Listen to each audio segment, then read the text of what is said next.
హే everyone, Mysore bonda recipe అయితే నేను చేసుకునే ప్రాసెస్లో ఈరోజు మీకు చూపిస్తాను. 2 కప్స్ మైదా తీసుకున్నాను. అందులోకి ఒక పెద్ద ఉల్లిపాయని చిన్న ముక్కల కింద కట్ చేసుకున్నాను.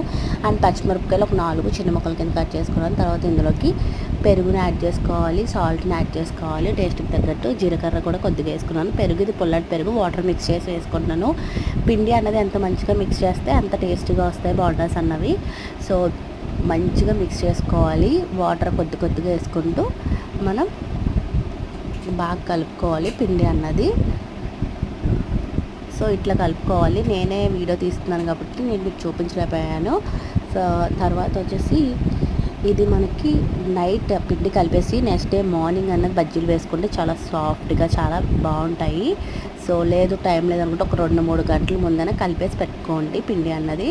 సో ఇట్లా మంచిగా మిక్స్ చేసేసుకొని ఒక 2-3 గంటలు వదిలేసి తర్వాత అన్నది బజ్జీ వేసుకోవడమే. వేసుకునే ముందు కొద్దిగా వంట సోడా వేసుకొని కలిపేసుకుని స్టవ్ ఆన్ చేసి ప్యాన్ పెట్టి ఆయిల్ వేసుకుని ఆయిల్ హీట్ ఎక్కాక బజ్జీలు వేసేసుకుని వేగాక ఒక ప్లేట్లోకి తీసేసుకుని సర్వ్ చేసేసుకోవడమే. ఈ బజ్జీలో కారపొడి చాలా బాగుంటుంది. లేదు అనుకుంటే వేపుడు పప్పుతో చేసిన పచ్చడి ఉంటుంది కదా, అది లేదా టమాటో చట్నీ 3 బాగుంటాయి కాంబినేషను. నేనైతే ఈరోజు టమాటో కొత్తిమీర చట్నీ ఉంది ఇంట్లో, అండ్ ఇంకొకటి కారపొడి వేసుకుంటే చాలా బాగుంటాయి. మీకు కూడా ఈ వీడియో నచ్చితే లైక్, షేర్, సబ్స్క్రైబ్ చేయండి. ఫాలో చేయడం మాత్రం మర్చిపోవద్దు. Thank you.